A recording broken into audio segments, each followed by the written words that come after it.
Tim Tollefson is on Singletrack. Welcome to the show. Thank you so much. It's I don't even remember last time I saw you in person. What was it like last fall at the conference? Yes, US Trail Running Conference. We ran into each other, and I desperately tried to bum a Trailfest hat from you. And you were like, "I've only got the one on my head. You cannot have this." And I'm like, "Come on!" Yeah, no, it's stoked to see you, and thanks for inviting me on. Absolutely. I mean, you don't need any introductions, and I'm not going to try to be Debo and run down your running achievements and training plans for the year. I have you on because you just took on yet another project. You're also turning into this person that has to have hundreds of projects going, right? So congratulations to this side of of the world. You're now a board member at Runners for Public Lands. I am. It's a very exciting new venture for me. I've never dove into the nonprofit world. It's something that I've always admired from afar, but it made sense. It's an organization that I align very closely with, just my values and what I see for the future of our sport. And so I was honored to have an opportunity to kind of sit for an interview with them, and then ultimately be invited to join the organization. Oh, that's fantastic. Congratulations. I had Kat Baker on the podcast last year.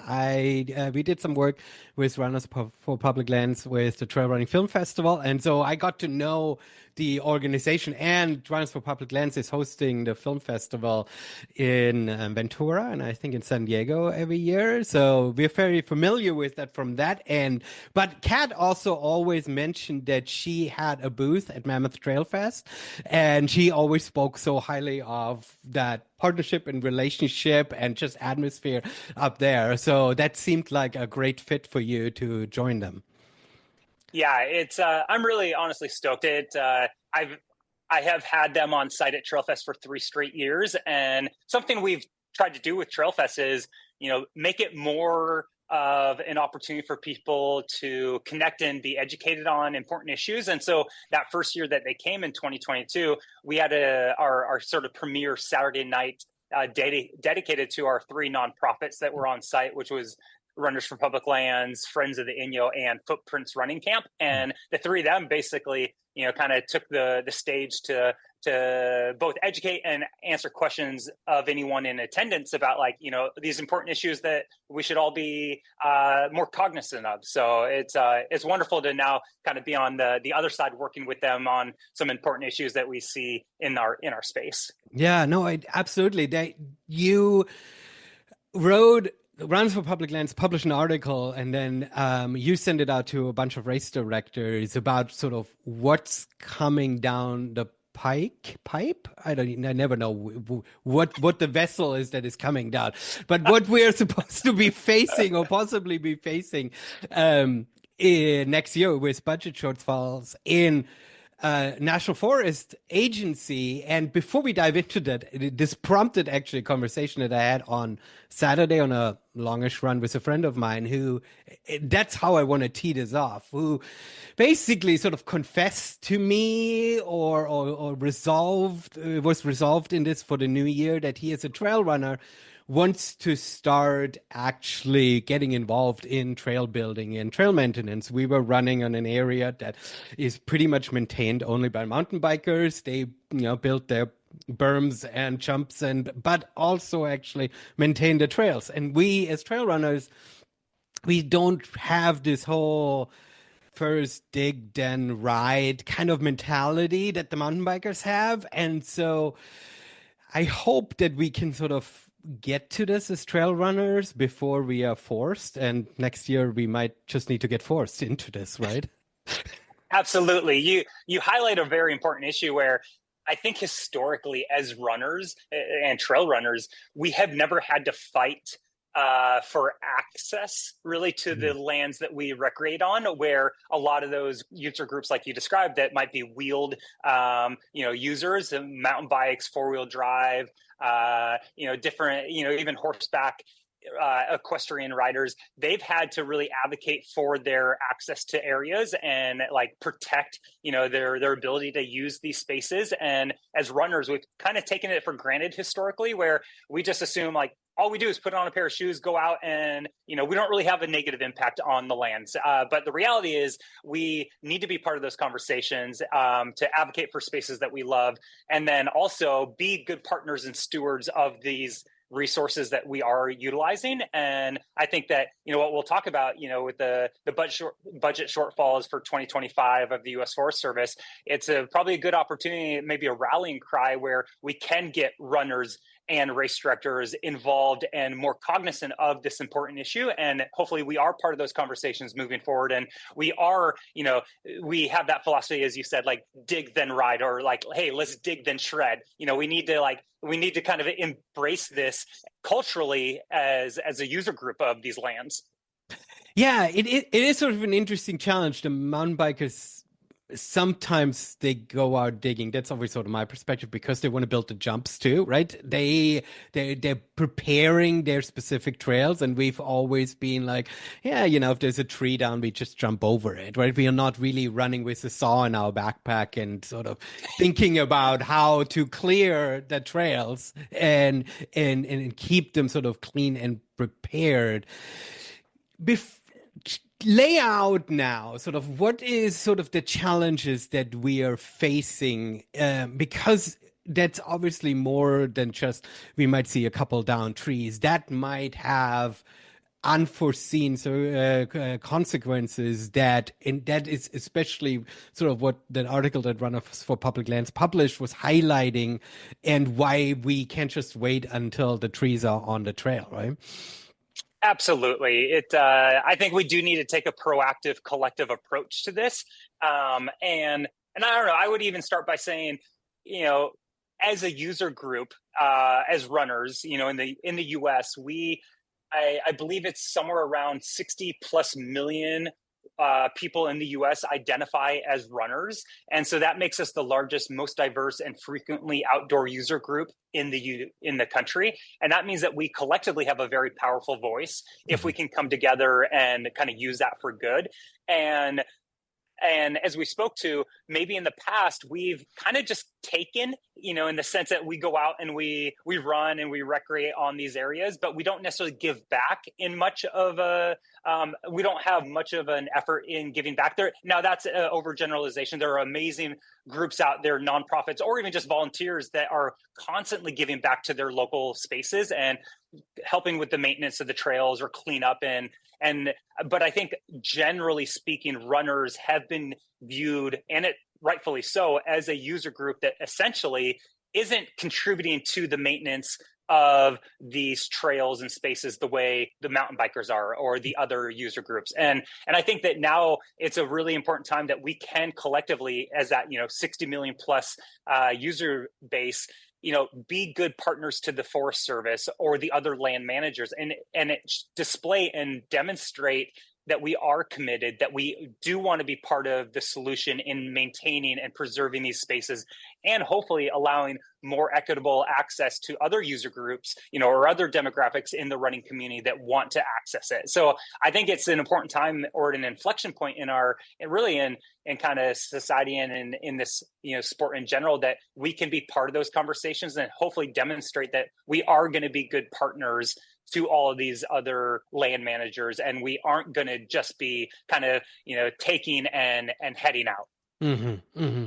Yeah, I think that's in, I don't know, a couple of decades ago, so there was often sort of a requirement for signing up for trail races to do some trail work, but that has sort of fallen by the wayside, right? People not really adding this anymore as a requirement to their race registration. But it's also sort of a lack of opportunities. Like, we as trail runners, we aren't really organized that way, right? I mean, it becomes sort of a weird, like, where do you even go and do this?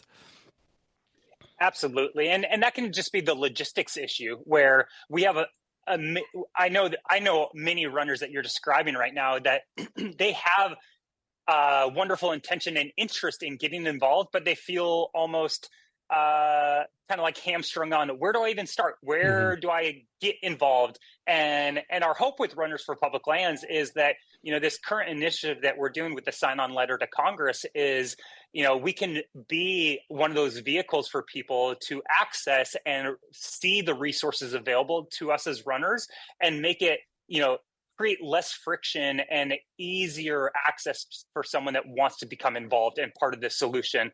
And so that's our hope, is that we start to become sort of that facilitator on, hey, you live in the Pacific Northwest or you live in the Southeast and you want to get involved in a trail work day, or you want to be part of, this initiative. Like, we want to try to make it easier for those people to get involved. Yeah, and the reason, here's the example of why people need to get involved. On my first trail course that I built for Little Backyard Adventure, my race here in the city park, there was there was a really punchy short hill city park, right? We're not talking mountains. And um, the city partnered with the WTA, Washington Trail Association, to redo some of these trails. And because they're all hikers, they took the trail up that little hill out. This was the funnest hill to run on as a trail runner. But because no trail runners were part of this conversation and why that little trail should be preserved, that trail is now not a trail anymore because the hikers decided, yeah, we shouldn't have a trail up this little hill. Nobody needs it. And because no trail runners were present to make that decision, I lost that section of trail. So there's your example. But we have a more serious worry or more serious reason for action, because we're looking at this budget shortfall and this potential by National Forest Service to not hire thousands of part-time workers this coming summer. Give us a quick overview of what is looming and what the consequences are of that. So every year, the U.S. Forest Service is tasked with the management of all of the Forest Service, which are 157 Forest Service across the United States. I don't recall, but actually I have it here in a second. But basically, it's 188 million acres of land, and historically, the Forest Service has been underfunded and understaffed. That means that they rely on seasonal workers that they will bring in to help manage this resource, which Mm-hmm. is public lands, the forest. And because of shortfalls in the budget in 2025, it was announced during the all staff call in September that they would not be bringing on the some 2,400 seasonal positions for 2025.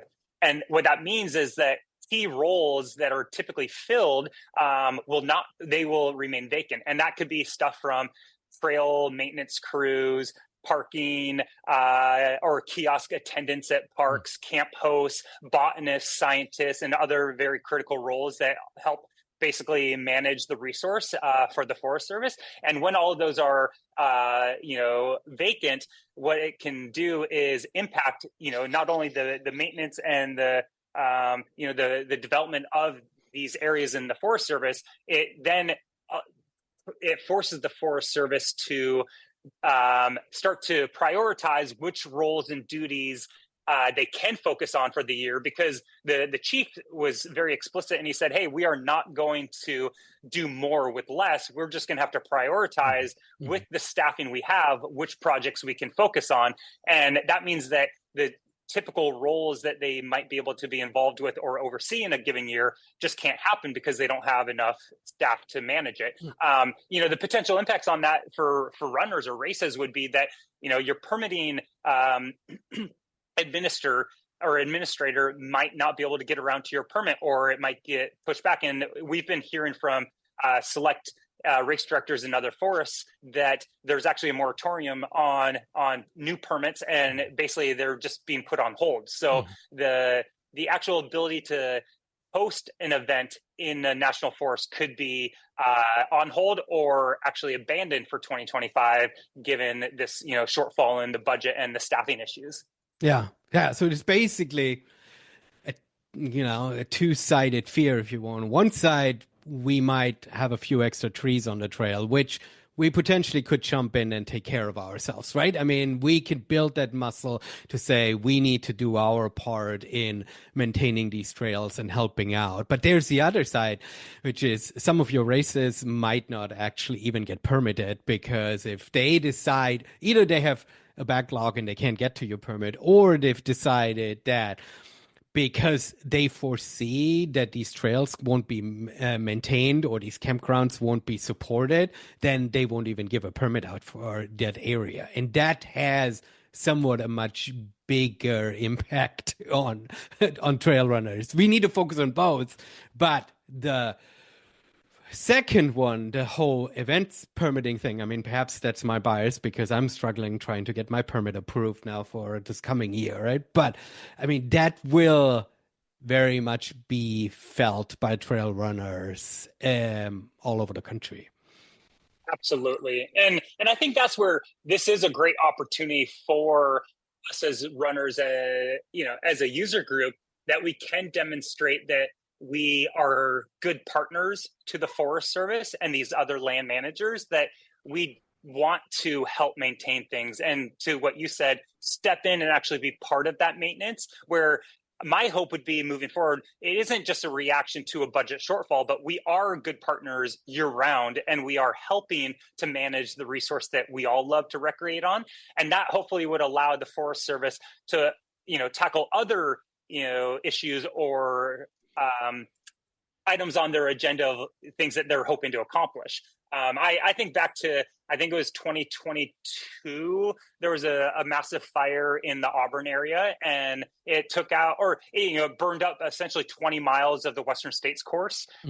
And what was really neat was to see this collaborative effort between the Western States Endurance Run, the U.S. Forest Service, the Auburn State Recreation Area, the Western States Trail Foundation. All of these groups came together, and they were able to revitalize and kind of repair that 20-mile section of trail where 6 months later, they still held the Western States 100. That was a huge effort by multiple different agencies. A lot of resources and money were poured into it.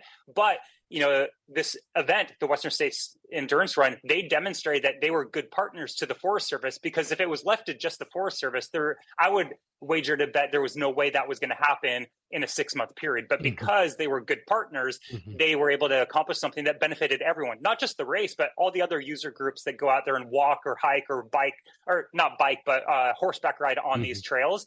Everyone benefited, but it was an organization, really a race that was behind that and spearheaded it. And I think Western States deserves kudos for that, but that's a good example of the way all of us as directors could be thinking. And it doesn't have to be on a big scale like that. It could be as simple as what you described. Okay, there was a fallen tree on our favorite trail. Like, do we have a local sawyer that can go out there and clear this? Could we get involved in that? All of those little efforts help alleviate the strain on a annually underfunded, understaffed Forest Service. Yeah, no, for sure.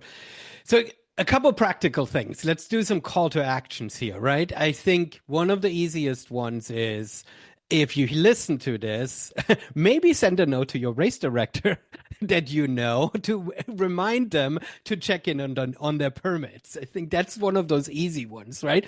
To really make sure that race directors are aware of that and can be proactive. Runners for Public Lands has sort of built out a guide. What are some of the other things that we should be thinking about? Yeah, I would say it would be great to, I guess, starting out with the Runners for Public Land, like currently, depending on what time this podcast comes out, we have a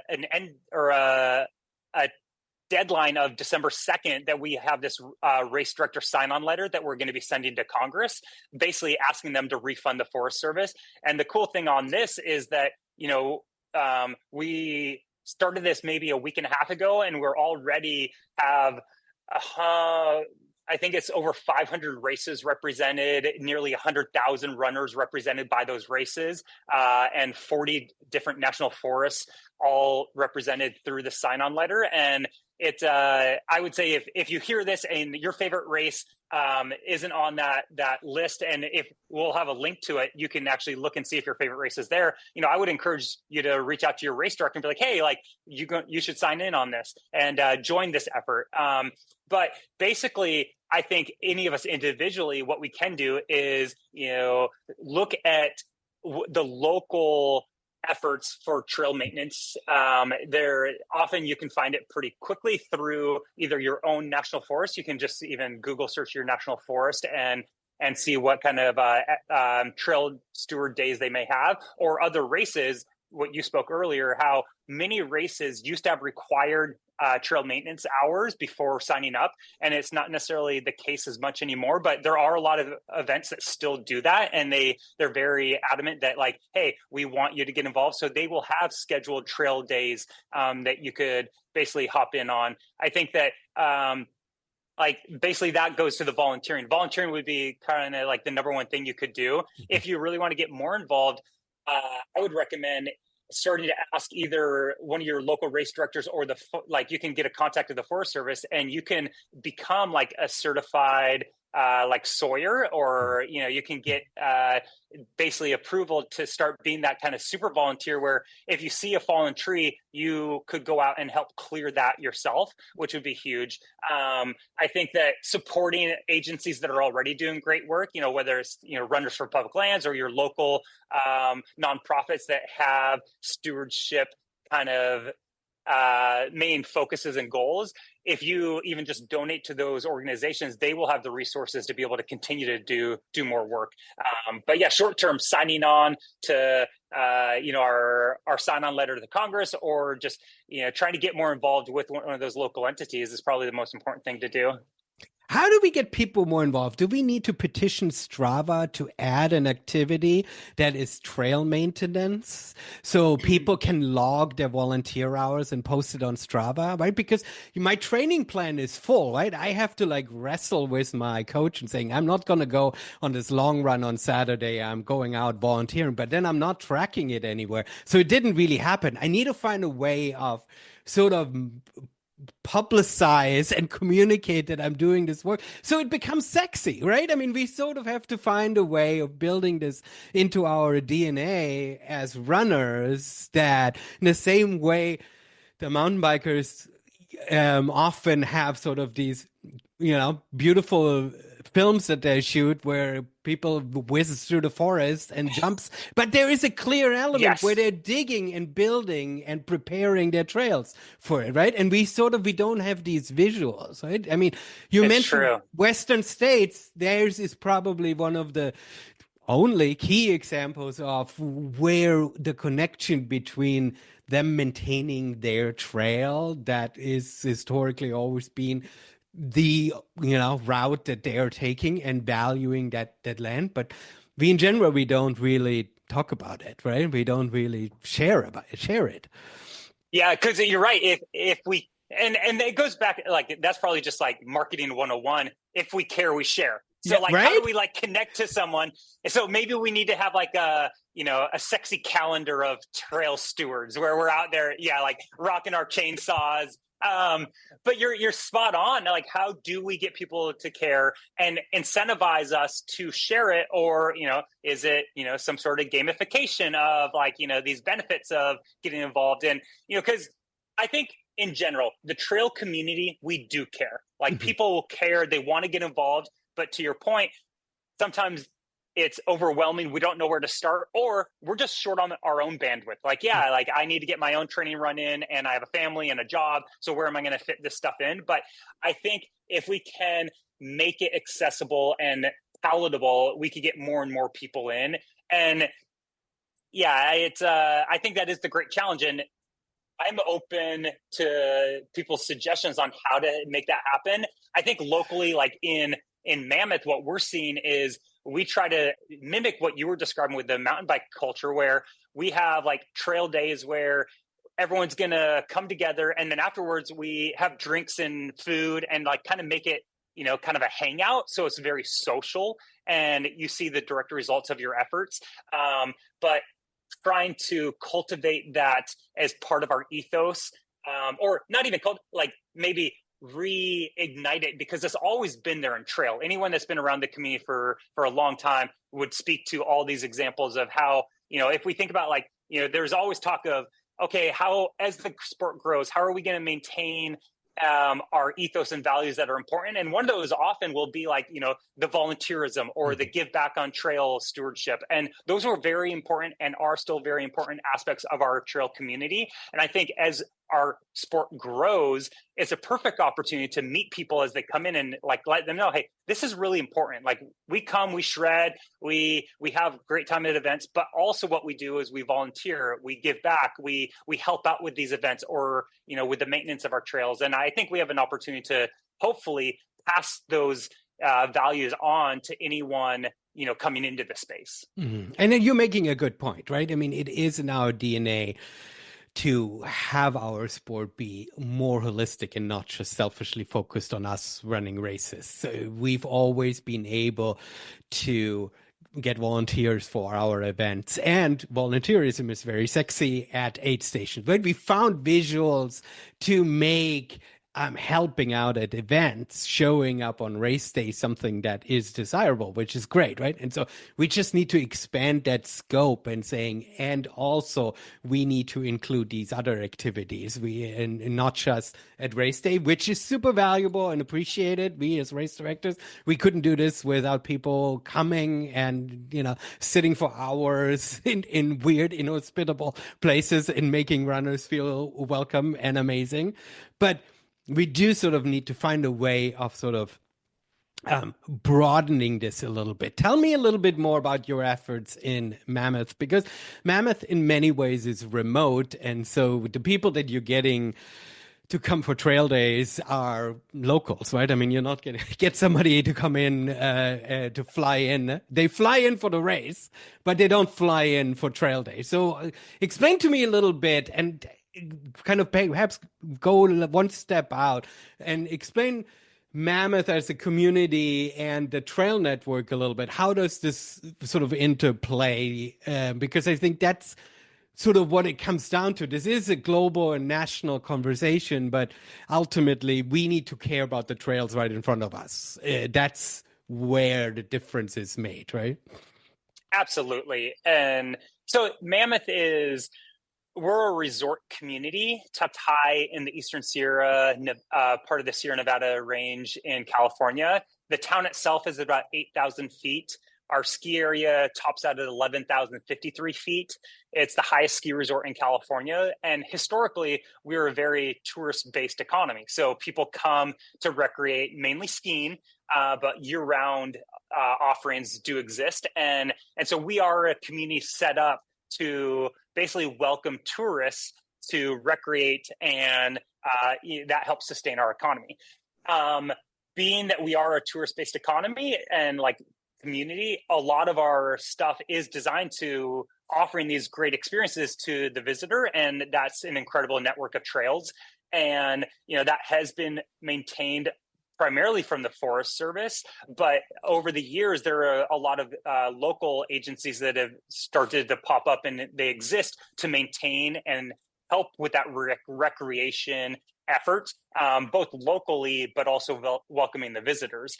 So what I've noticed in my almost 15 years living there is that a lot of the locals, they actually get involved with these efforts because, like you said, these are trails that we love, they're close to home, and they're things that we want to use ourselves. So we recognize the importance of being part of that effort to maintain them. And each year with a big winter, there's a lot of trail damage. So if you're a runner or a mountain biker, come springtime or early summer, depending on how much snow we had, our favorite trails could be actually in pretty rough shape, and it's going to take a lot of effort to rehabilitate it so that we can then go and have fun on the trails. So I think there's a bit of this pay for play baked in, where you recognize that the quicker we rehabilitate the trail, the quicker we're going to be out there enjoying it. And so you kind of start to see the reciprocal nature of this relationship of you need to give if you're going to be taking.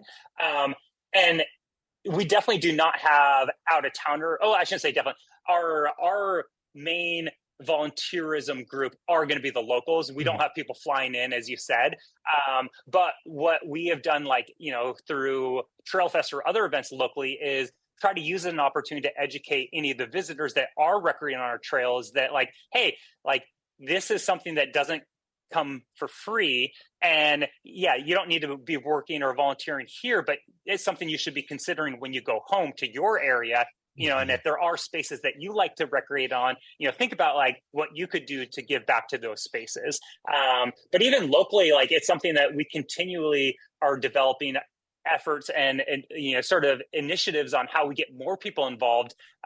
We have an Adopt a Trail program where one of our local agencies, Mammoth Lakes Recreation, they help facilitate this ability where you can, either as an individual or an entity, adopt a trail. And it's kind of like the Adopt a Highway system that, like, you can get your name on the plaque and at the trailhead, but then you're tasked with, hey, helping to maintain light tread work or general cleanup, reporting major damage that you might see. And then, because often, if you, many people won't be equipped to do the heavy, sawyering or removal of debris. So it's sort of a collaborative approach. But there are a lot of different things. But we're always trying to figure out, like, okay, how do we get more people involved in? What are the incentives, as you spoke to earlier? How do we make it a little more sexy and, like, get this part of, like, a deep rooted kind of effort in the community? Because it is a challenge to get people to come back each year to volunteer. But I think anyone that has volunteered on a trail, you start to really take ownership and pride in what you did, because you then have this intimate relationship with that trail itself, and you'll never ride or horseback ride on the trail the same without noticing or appreciating, like, the camber of the trail or the drainage point that you helped to work on, or the root removal, all these different things. I think you really have a deep appreciation once you've had hands in the dirt, and you'll never look at the trail the same way, but you'll also have a much more personal and intimate relationship, which I think is a special thing. Yeah. Years ago, when my kids were little, I took my family to a trail day up or I don't know, it wasn't trail. We were replanting seedlings for new trees up at Mount Rainier. And it was a super long day. And it was exactly what you described. This place now is a very special place to me. And it was a unique area of Mount Rainier National Park because it was in a corner that's completely inaccessible to the public. Like I don't know, decades ago had an RV campground there, and they were completely replanting the area. And so they allowed us as volunteers to go into that area to do the planting. And I would love to go back and visit now years later. But you're describing exactly that.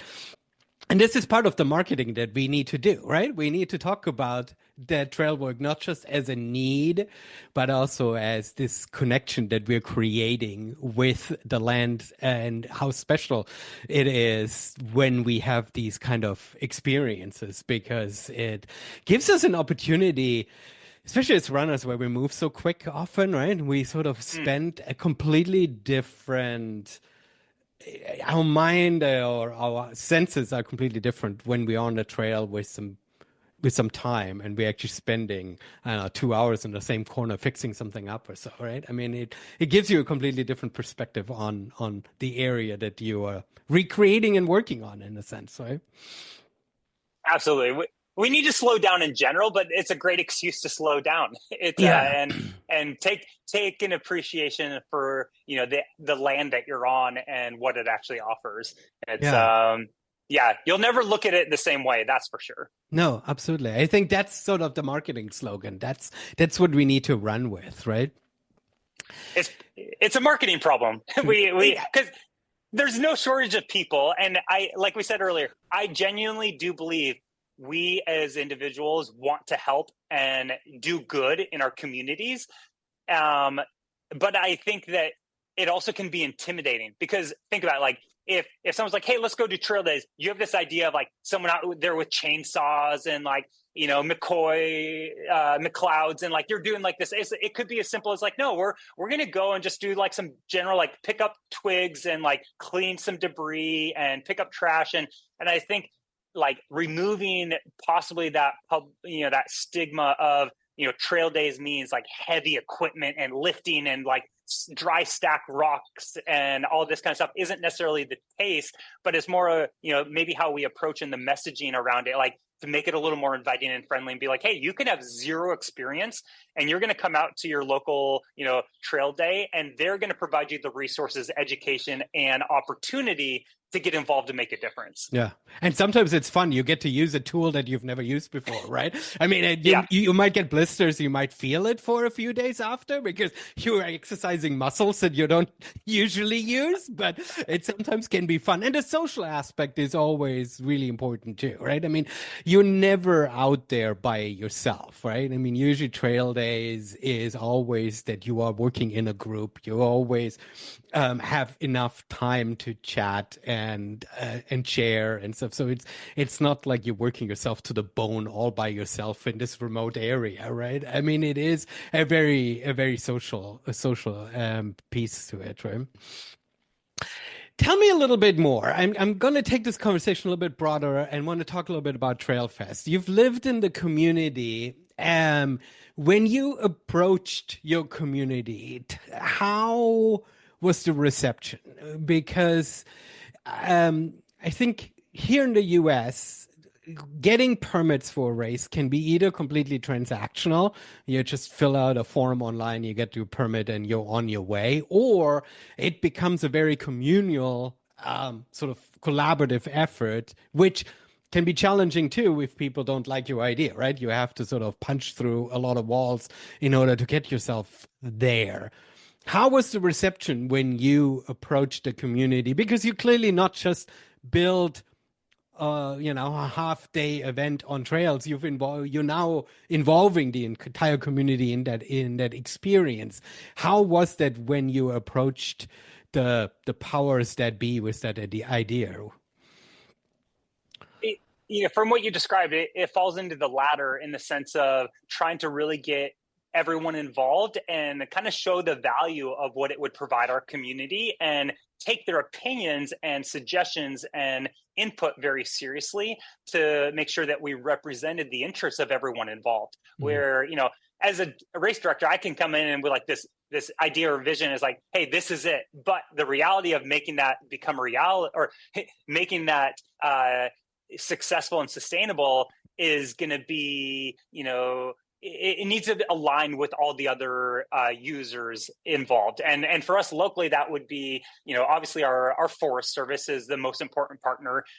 They're the ones that ultimately will grant us the permission or not to use these lands to host an event.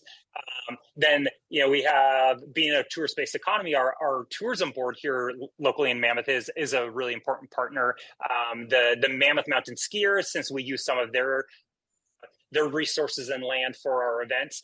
Our village is our start and finish area, so we're working with that. Basically, the manager that represents the village company, our town of Mammoth Lakes. Basically, a dozen different entities were conversations and relationships I had to build over the years to get Trailfest off the ground. And sure, we could have done something, kind of, very, very small, but I'm a dreamer, and I saw Trailfest as an opportunity to build something that would not only help support and sustain our local economy through a shoulder season that would, very, very specifically chose the dates we have because of where it lays in terms of our overall recreation portfolio in town. And it was a void in the space in the calendar that, if successful, it would help keep our businesses open, keep our local employees employed, and have a positive impact on our community. It was something that it just took a long time to get into motion, but basically it goes down to the relationships and drawing why the connection between why this is going to be worth while for all of these different partners to get involved and share resources towards the ultimate goal of, getting people in town and having this cool experience. So it's there was I wouldn't say there were any walls to punch through, but it was definitely like trying to take the opportunity to educate the different entities on like why this would be beneficial. Because every partner I've ever worked with, like, there are limitations in either bandwidth, resources, or just like interest. And it's about like, okay, how do we connect and align what we both value and hopefully ultimately are going to be able to accomplish and promote through this, and try and get on the same page regarding that. Yeah.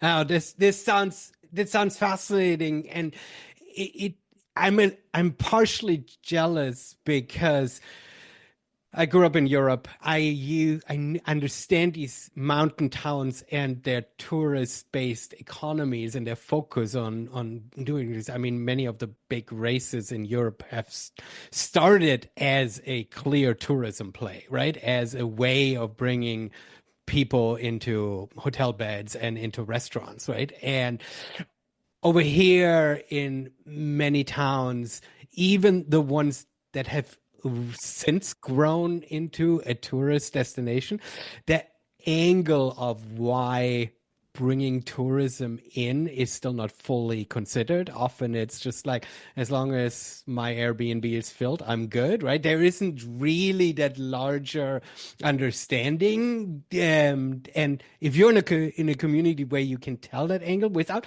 sounding too capitalistic, but there is that element of, hey, this is good for business, right? This is good for the local economy. This is going to keep people employed, right? I mean, this is such a clear win for folks that are working in these jobs, right? And so I'm I look at towns like yours and effort like yours, and I'm like, this is fascinating, and I think this is a good model of how trail races can grow here in the US, right? Because there are other areas where there is such a hard ceiling of how many runners a community can contain that you just will not really ever grow the event to sustain what the trail runners want right now, right? I mean, you've built this event in a very short period of time into one of the most important trail races in the country, and that shows that if you have the right kind of setup of trails and community and business understanding, then you can grow that big. Yeah, and a great example also, like looking historically, was think about the Leadville 100. That was a move towards offering an event that would help this like struggling, kind of mining town, and it's cool to have those examples, that precede, my existence in the sport, and the positive impact it has had. And I think what you said is really important. Of you know, I view Trailfest as, I guess we measure success and growth on different metrics than maybe just like our goal isn't to get as many people as possible like running our race. We do want to have a positive impact on the community, but we want to use Trailfest as a vehicle to hopefully, allow people to come and learn and grow and share what we think is important, to the sport of trail and ultra, and then get people excited about going on to their other, events that they have on the calendar. But like the only way to be impactful, I don't view as being just total numbers. I think we can have an impact by doing things thoughtfully and doing things maybe differently. And so that's what we're constantly trying to do is, yeah, we are a large event, but I don't want to grow exponentially. Like my goal isn't just to add distances so that we have more runners. I want to have people involved and have it meaningful, because I think that impact will be longer lasting than just having, seeing it as a way to extract more, or more value out of more runners. So that's kind of what we think with Trailfest is, let's use this as a vehicle for good, and how we're constantly evaluating like, okay, what does that mean? How do we do that? And making sure that we are checking back in on sort of our why for doing it in the first place. You bring up a good point. we need to emphasize this is not just a numbers play, but I guess the way I would describe it is that in placemaking, in city building, people talk about the power of 10. This idea that if you have enough offerings in a certain place, people will automatically come, right? And that can mean you shouldn't just have a trail, because it will only attract the people that are comfortable just being on the trail. But if you have a trail and a park bench and perhaps a garbage can and perhaps a light fix, right? You need sort of 10 things. You need enough things in order to attract people to come. And I think that's sort of the way of describing what you're building, that it's not just about how much money can you extract out of upping the permit and charging registration fees, right? But if you create a big enough event, then number one, hoteliers are excited, but also vendors will provide a vendor village, because vendors are not going to come out to a race that has 150 runners, right? You won't have the right kind of mix. You won't have enough people coming staying overnight, therefore an evening program is not happening, right? So you need to sort of scale it to a certain number in order to have these other things sort of mixed in. And quite frankly, for you to be so remote, you have to have all of this other stuff too, right? I mean, very few people are probably going to be driving up for the day and then driving straight back home, right? Because back home is fairly far, at least from what I see on the map, right? Absolutely. And that's a big thing where I really do view that we're in the experience business where we should be providing a lot of great value add to anyone involved. And because we are a remote place, to your point, I want someone to come and feel like they can make this sort of a destination vacation for them and their family, where there are a lot of offerings, different things going on. And, hopefully that allows them, and the cool thing about that is then it's, we're not looking to just get more registrations from the entire family. We want the family to come and have things to do where they can, have a great time and build this into like a lasting memory for everyone involved. But I just view trail running as a great, kind of model for, and you describe, I love that, power of 10 and, like a destination resort like Mammoth, we are uniquely positioned to provide a lot of things that maybe other communities aren't, from the actual landscape to the village plaza to the central kind of, hub where everything can operate out of.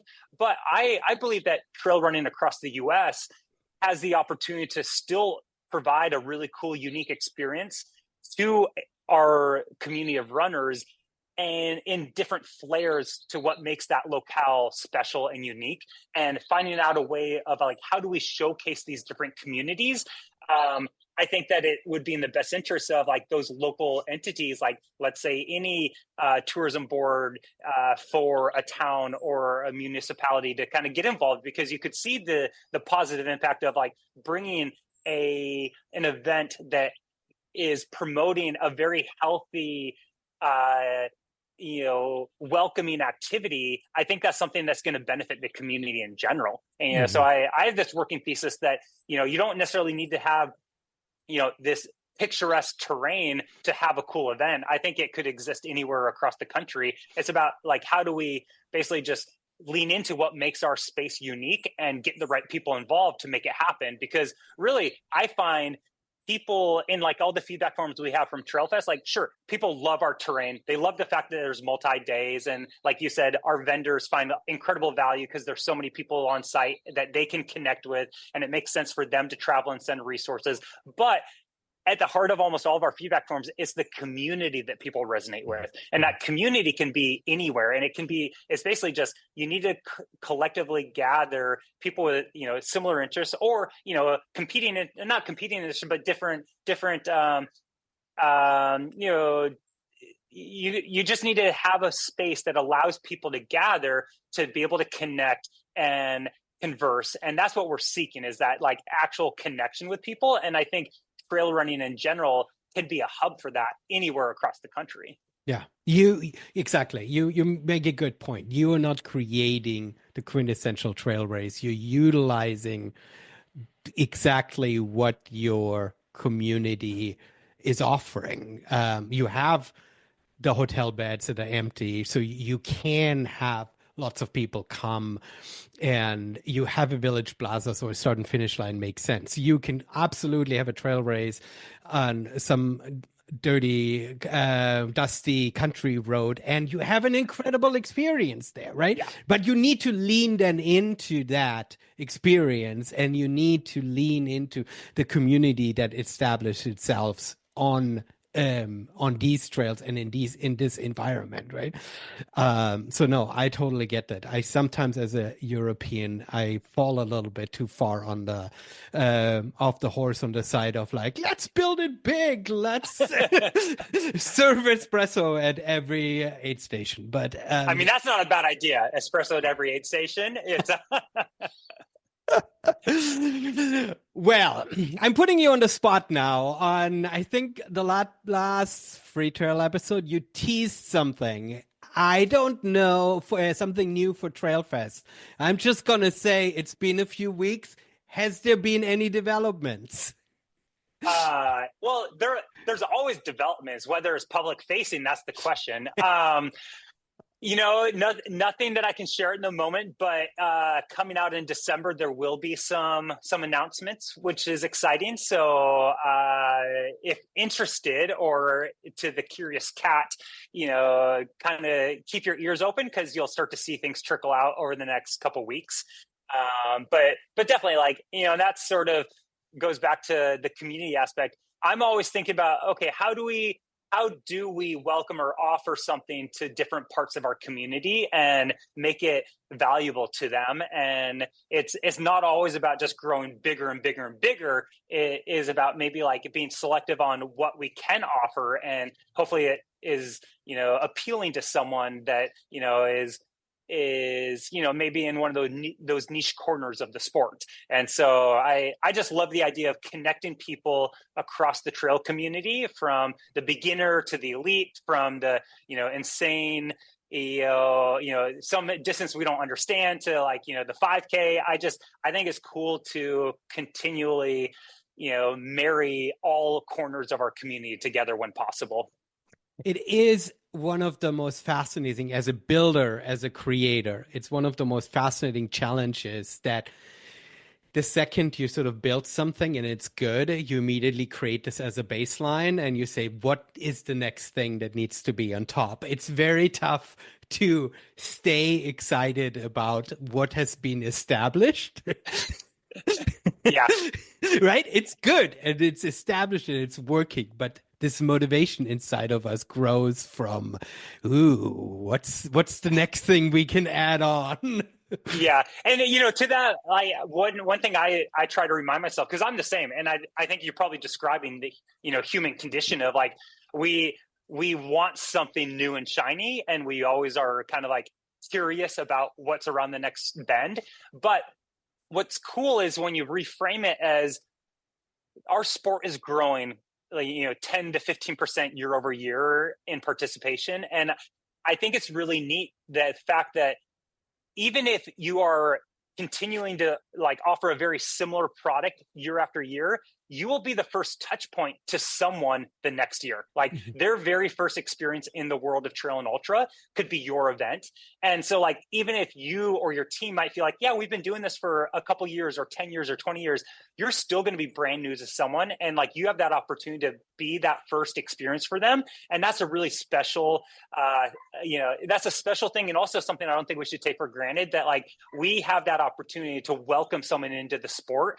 And that's a really cool, unique opportunity. And I think in that regard, it's okay, how do we keep making our thing, just better, even if it's not different? It's basically, how do we refine to make sure that this is a wonderful experience for everyone involved? And that doesn't mean it has to get bigger necessarily. And I think that's, I always check myself on, when you start comparing and looking at analogs to other domains where you see, the structure of a operation where the only way to support it is to get bigger. It's that's a broken model, to scale indefinitely just to support what you have.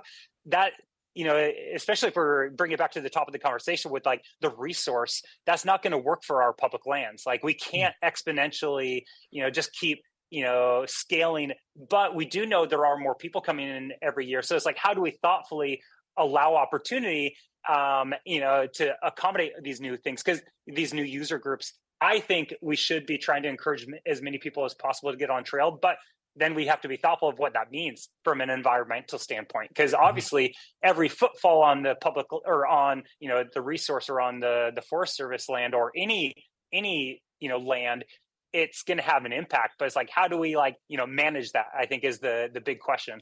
Yeah.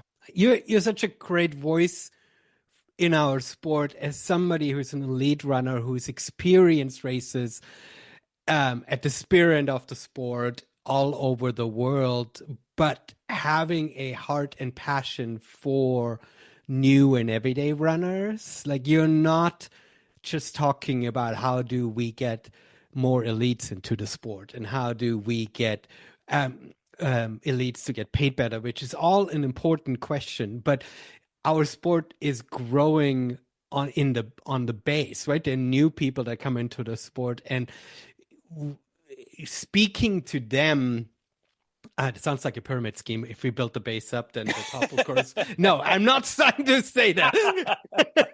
But giving them a great experience and giving them a great experience with the understanding of what trail and ultra has been over the years, is that we are not just coming in from the side and saying, now we need to, I don't know, I'm not going to come up with an example now, right? But I mean, it's not just an opportunity for somebody who's looking for a business play. It's somebody who understands, you understand what trail and ultra has been, and you are caring and welcoming runners that have never experienced that experience being on trail. And I think that makes you a very important voice in our sport. And I thank you for building Trailfest and for speaking so passionately to the everyday runner, and not just focus on the elites, which perhaps for you would become more natural, right? I mean, that's the experience that you've had, and sometimes it's easy and lazy to just emulate that, right? I'm not faulting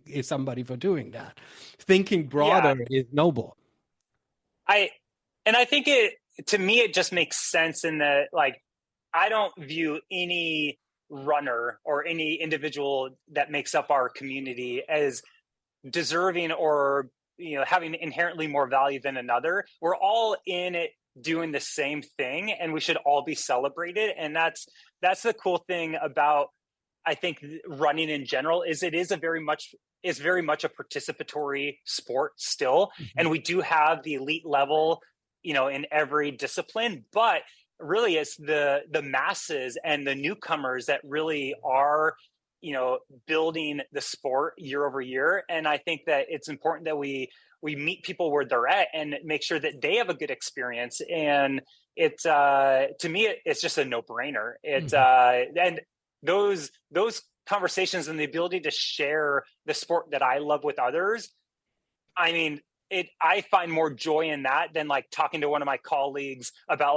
setting the course record at the next race. Like, I appreciate that equally, but I really enjoy meeting a newcomer and sharing. And I think I was privileged to have that as I came up in the sport, learning from people that had this institutional knowledge and sharing the values and things that they viewed important in the sport. Like we talked about, the stewardship or the volunteerism or the care and the thoughtfulness that went into it. I was privileged to have that. And so it's I want to help pass that on to the next, person coming in the sport.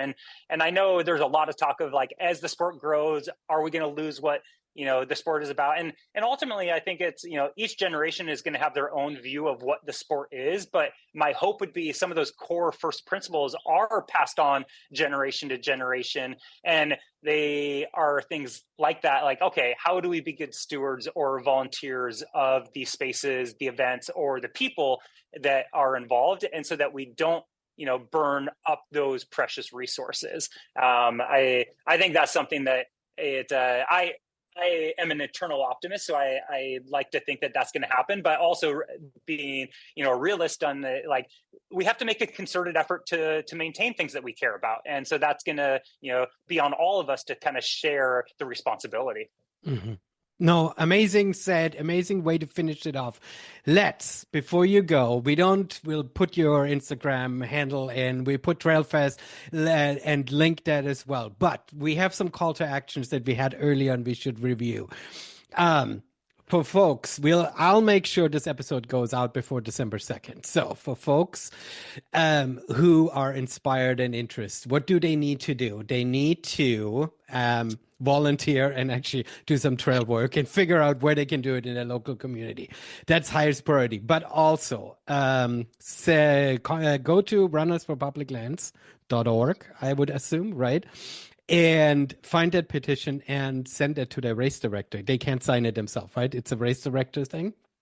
It's a race director thing. So yeah, definitely. I would say, forward that link to your favorite race and ensure that your race director is signed on. And this is also, for all race directors. The cool thing is over the last week and a half, we've seen road races, we've seen virtual races, we've seen trail, ultra. We have the California International Marathon, the Big Sur Marathon, the Boilermaker 5K. A lot of road races have gotten involved, even though they're not on Forest Service land. They see kind of the importance of the solidarity with all race directors in general, that we all are servicing the runner community. And so yeah, I would encourage anyone running to forward this sign on letter to your favorite race or your race director so they can sign on. And if you're a race director out there listening, I would encourage you to join on, and then also immediately, if you haven't already done so, call your local permitting agency, and make sure that you've touch base with them. And because ultimately relationships are what are going to drive kind of the industry forward. So each Forest Service is managed differently. They all operate slightly differently. So, your individual Forest Service may not feel the impact, but maybe your neighboring Forest Service or your fellow race director will. So I would just encourage you to reach out to your permit administrator and keep that conversation going, because the more kind of FaceTime you get with them, the more they will realize kind of the impact this having. And then ultimately, all of us, I think, kind of have to do we should think about how do we show the value our races are bringing to our communities, and ultimately trying to objectively share that information and data with, the Forest Service or other local partners to highlight, the existence of our events has a positive impact, both economically and psychologically, on these communities. And we want to be part of conversations moving forward. Yeah. No, that's another huge conversation around that whole recreation impact on our economy and how we've not really been measuring it long enough to really show the impact it actually has, right? We are stepping into lobbying in a sense to balance our voice against just resource extracting lobby that has long been able to show economic viability of why they're doing what they're doing. But that's another conversation. Okay, so dig some trails.